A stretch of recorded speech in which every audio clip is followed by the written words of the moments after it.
আসসালামু আলাইকুম রহমতুল্লাহ আবরাকাতু। ঈদ মোবারক। ঈদের দিনের কিছু সুন্নাহ বা করণীয় সম্পর্কে বলছি।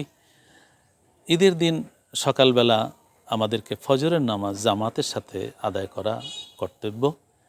ফজরের নামাজ জামাতের সাথে আদায় করবার পর ঈদের প্রস্তুতি নেওয়া, অর্থাৎ ঈদে যাবার জন্য প্রস্তুতি নেওয়ার সূচনাটাই ভাবে যে আমরা মেসওয়াক করব, তারপরে গোসল করব, তারপরে সামর্থ্য অনুযায়ী উত্তম পোশাক পরিধান করব। এমন নয় যে নতুন পোশাক পরতে হবে, যার যে পোশাক রয়েছে তার মধ্যে উত্তম পোশাক পরিধান করব।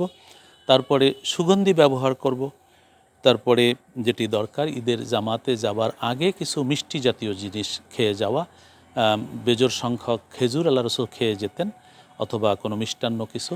তবে কোরবানির ঈদে তেমন নয়, কোরবানির ঈদে কিছু না খেয়ে যাওয়া, এসে কোরবানি করে কোরবানির গোশত দিয়ে আহার করা সুন্নাহ। এরপরে সেটি হচ্ছে যে ঈদগাহে যাওয়ার আগে সাদাকাতুল ফিতর আদায় করে দেওয়া এবং ঈদের নামাজ ময়দানে বহু লোকের সমাবেশে পড়া, যাতায়াত পথ পরিবর্তন করা, অর্থাৎ আমরা যাব এক পথে আসব আর এক পথে, আর ঈদের নামাজ পড়তে যাবার জন্য ময়দানের দিকে হেঁটে যাওয়া, নিম্ন স্বরে তাকবীর পড়া।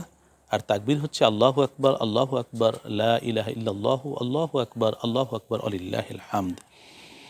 ঈদের নামাজ যখন শেষ হয়ে যাবে তখন সবার সাথে মুসাফা কোলাকুলি করা এবং সবার জন্য দোয়া করা এবং সবাইকে ক্ষমা করে দেওয়া এবং সবার সাথে হাস্যস্করভাবে বা সবাইকে আনন্দ চিত্তে সবাইকে আলিঙ্গন করা এবং যার যত সামর্থ্য আছে সেই সামর্থ্য অনুযায়ী দরিদ্রদেরকে দান করা।